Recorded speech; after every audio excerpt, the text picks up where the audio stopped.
आजपासून बारामती पोटनिवडणुकीच्या प्रचाराचा धुराळा सुरू झालाय। उपमुख्यमंत्री सुनेत्रा पवार प्रचाराचा नारळ फोडतायत।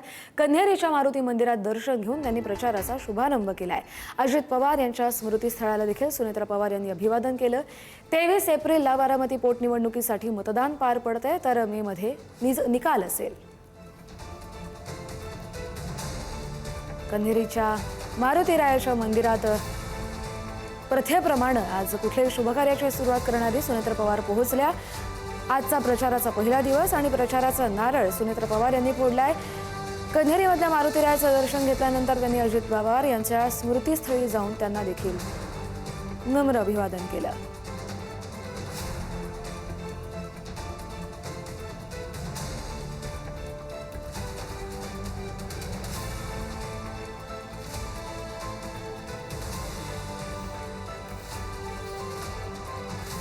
आजपासून बारामती पोटनिवडणुकीचा प्रचार सुरू होतोय।